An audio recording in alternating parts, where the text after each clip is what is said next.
inaugurale nel più giovane comune del Regno d'Italia. Quando 12 mesi or sono appena giunsero qui i primi disegnatori che dovevano tracciare le linee del nuovo comune, essi trovarono una landa quasi completamente deserta, non un uomo, non una casa, non una goccia d'acqua, solitudine e malaria. Ma ecco, dopo 12 mesi, apparire al nostro sguardo commosso la nuova città, che ha già 12.000 abitanti e ne avrà 24.000 tra pochissimo tempo. Camerati, ingegneri, tecnici, lavoratori, per quello che avete fatto e per quello che farete, io pongo voi tutti e l'opera vostra solennemente all'ordine del giorno della nazione.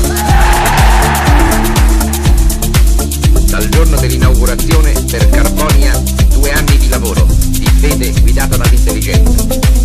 La previsione del Duce si è felicemente avverata.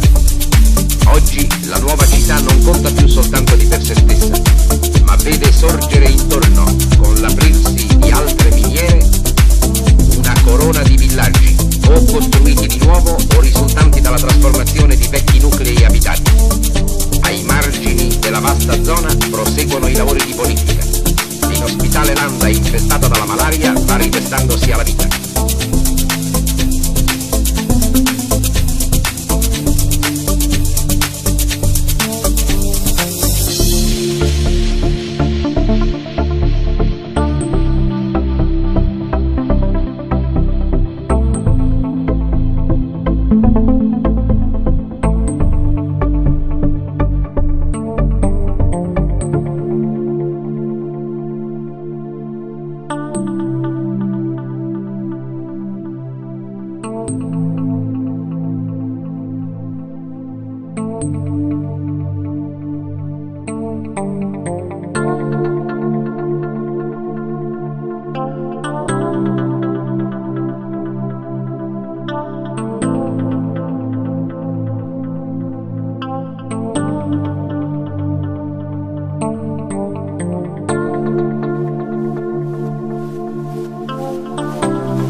Tutto il lavoro di Carbonia è in funzione della ricchezza del suo sottosuolo.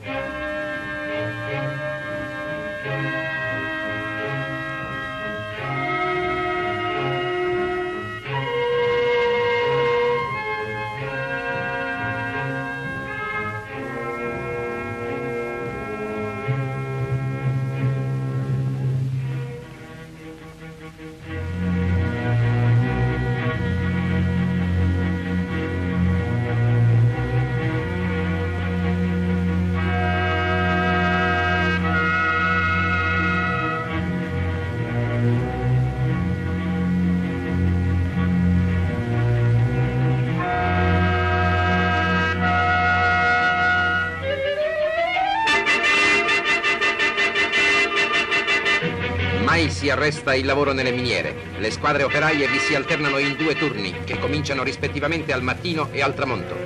Giorno e notte non hanno senso in miniera. Fragore pulsante e continuo di martelli pneumatici. Volti sudati di uomini che hanno imparato a dominare con la tranquilla sicurezza della loro forza le asprezze di questa vita sotterranea. Le luci fioche delle lampade danno con il loro muoversi improvvisi rilievi alle impalcature delle gallerie, quasi a misurarne la capacità, segnata dagli echi sordi dei carrelli rotolanti verso gli ascensori dei pozzi.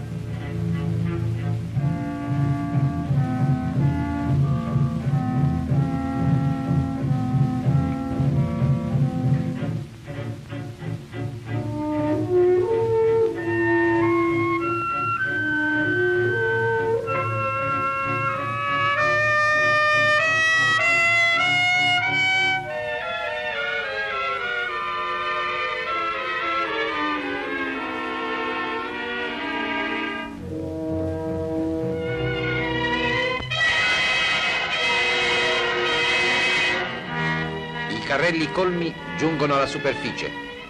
È questo afflusso continuo che dice l'alacrità del lavoro che si svolge nel profondo.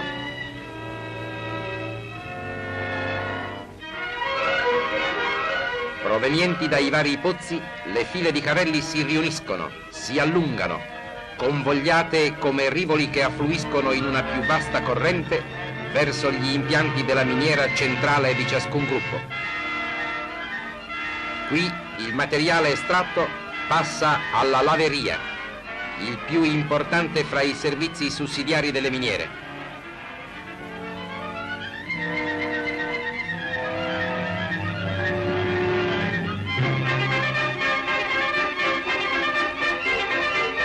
In essa il carbone, col passaggio progressivo attraverso griglie sempre più fitte, si seleziona nelle differenti grossezze e in separatori idraulici viene purificato dal materiale sterile di cui è commisto.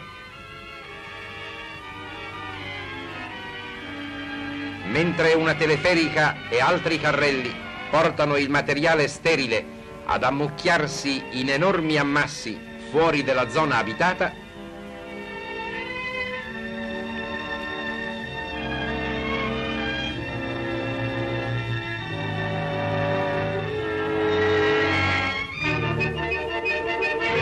carbone puro e selezionato si rovescia direttamente nei carri ferroviari che lo condurranno al porto d'imbarco. Sulcis, così si chiama dall'antico nome della terra che la produce, questa varietà pregiata di carbon fossile, capace di sviluppare ben 7000 calorie. Ormai, con un incremento sempre più rapido, un alto contributo viene all'indipendenza economica della nazione da questa zona già considerata improduttiva.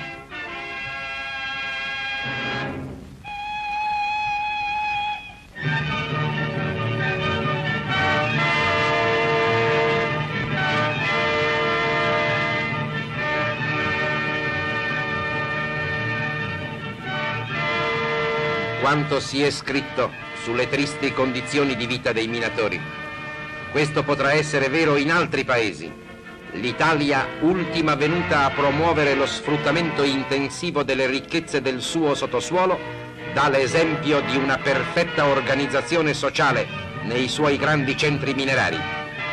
All'uscita da ogni turno, non esseri esausti che si trascinano verso un pesante riposo. Uomini vigorosi ritrovano le migliori energie in una ben regolata esistenza quotidiana, che a Carbonia si attua per i lavoratori e per le loro famiglie. 1, 2, 3, 4.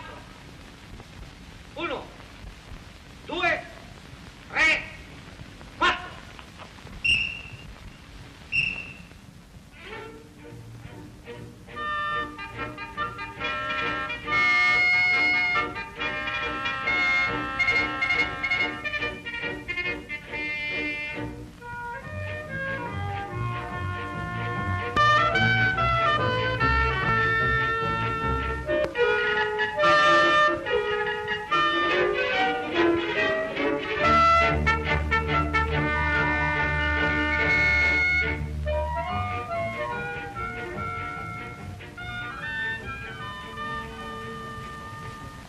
L'aspirazione alla terra che il popolo italiano mantiene costantemente nel fondo della sua indole ha modo di essere soddisfatta accanto al lavoro della miniera. L'organizzazione economica di Carbonia forma parte essenziale di quelle provvidenze attuate dal regime per assicurare un indice costante di vita ad un centro così giovane e in così rapido sviluppo. I 6 spacci aziendali conciliano perfettamente l'uniformità dei prezzi mantenuti nei giusti limiti con la buona qualità e l'abbondanza dei prodotti.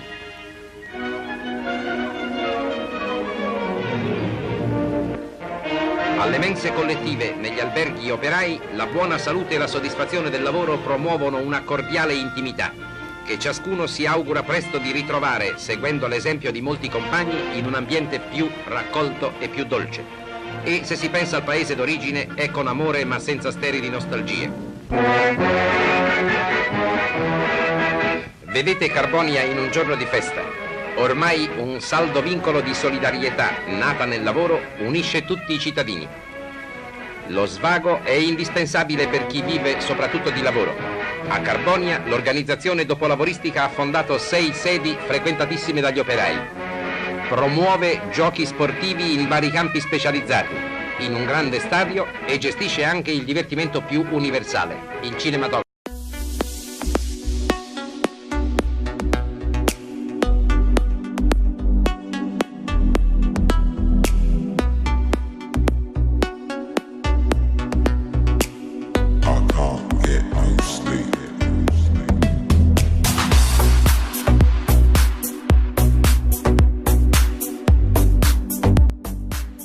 Parlare di Carlo Zoboli è quasi d'obbligo nella storia della squadra bianco-blu. È nel 1949 infatti che Carlino, nato a Bonporto in provincia di Modena, arrivò in città proveniente dalla Juventus. Da quell'anno non ha più lasciato la città, giocandovi ininterrottamente 15 campionati, prima con la Carbosarda e poi con il Carbonia, risultando alla fine il giocatore con il maggior numero di presenze nella storia bianco-blu.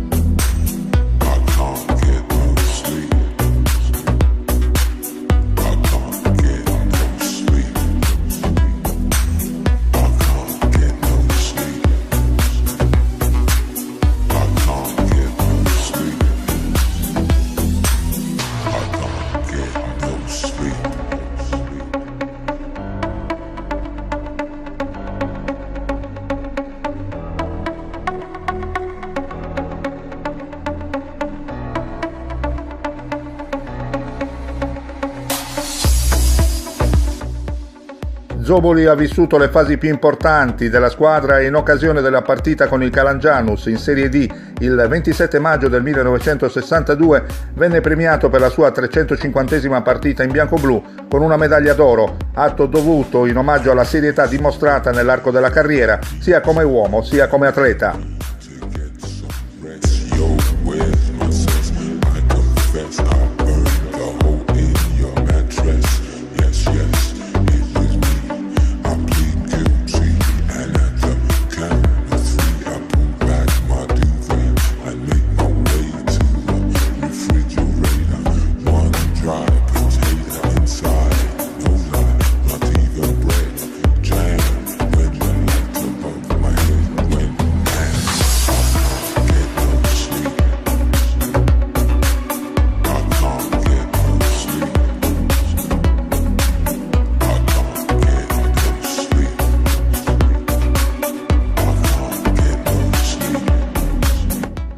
Senza voler fare della retorica si può affermare che Carlino ha sempre sentito nella pelle la maglia bianco-blu in considerazione delle 380 presenze collezionate in partite di campionato. Il suo attaccamento ai colori bianco-blu è stato forte, anche perché dopo aver sposato una ragazza locale, Elena, decise di fare di Carboni la sua città d'adozione.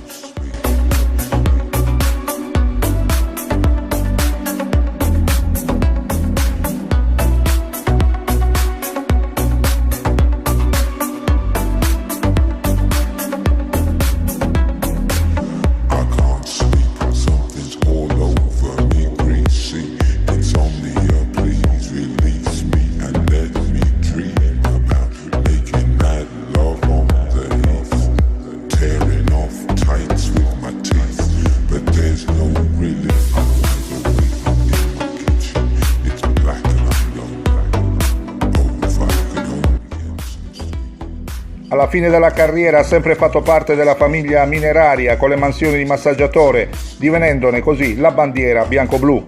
Per finire si deve dire che altra grande soddisfazione per Zoboli è stata quella di vedere a cavallo degli anni 60-70 i figli Hubert e Franco giocare in maglia bianco-blu per più stagioni.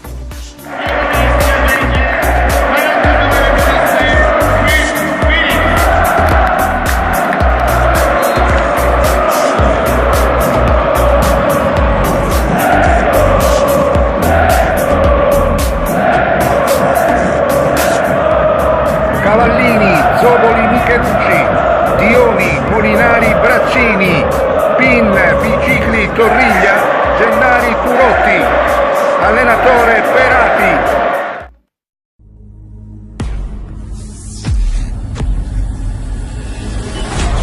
Welcome to my world of music.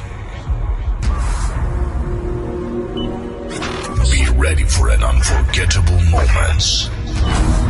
Be ready for the best music from around the world. Please volume up and be free. Be ready for the best music from this planet. Let's get started.